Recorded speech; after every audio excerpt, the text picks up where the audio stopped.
So this week we are talking about the restoration, and I shared with you on Monday as I went for a walk about this beautiful leaf that I picked up and just the beautiful patterns and how I just stood there and just looked at this thing, and I was like, my word, it is so amazingly beautiful. And I could find no tree that it came from.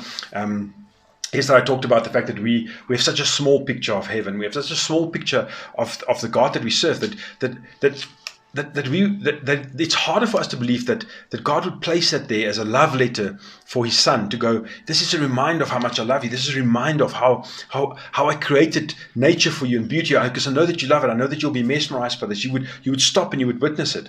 And I would do that specifically for you, and we would not do that.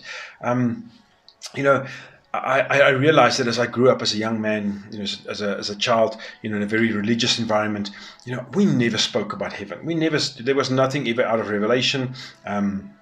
And so the only stuff that you got was like little bits here and there that you could put together, and stuff that just was so confusing to me. I just not understand so many of these things of, the rapture and the second coming. And it's like, I was so confused. There was no one to talk to. There was no spiritual mentorship in my life, or even like a dad that would just go like explain to me how these things work, and just trying to figure it out together. But one of the things that I want to also tell you this morning is that heaven is real, but that also means that hell is real. And I don't know what that means. I don't know. We have this picture in our head of heaven with these little clouds and these pearly gates, and then this guy standing there with this long white beard with a little book, and there's like a little entrance thing, or maybe it's like streets with gold cobblestones and.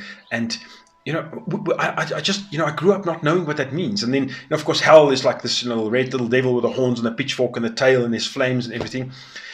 And of course, that leaves us with such a limited space to actually explore in. Do we consider that hell is just an eternal space where God's not absent, where God is just not?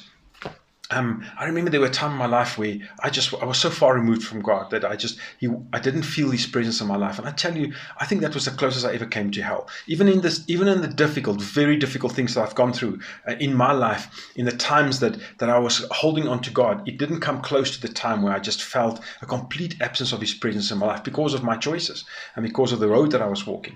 But I'm also starting to paint this picture now that I can see what heaven is like. And for me, that is just amazing, because heaven, if you start looking into God's word, the explanations of that, the restoration of things, not not coming in like, starting on a blank slate, but the stuff that is around me that I love so much, and the restoring of those things is so beautiful. So I want to encourage you today to take a moment and just in your mind, just understand that heaven and hell are real spaces. It's stuff that exists out there, and you need to do the work on this. Okay, I'm working through this. I'm not the authority on this, but I'm a son of the Most High God, and my dad is showing me stuff about this. My dad is drawing me into this to understand that these are real things, and I encourage you to do the same, to put in the work for yourself, so that if you do not believe that this is true, if you believe that it's just all some kind of anything, that you've done the homework enough that you can like tick that and say, well, that is what I believe in because that's the research I've done. Because I know that, God says if you knock, he'll open the door. I know that if you ask him for this, like I've asked him for this, he will reveal stuff to you.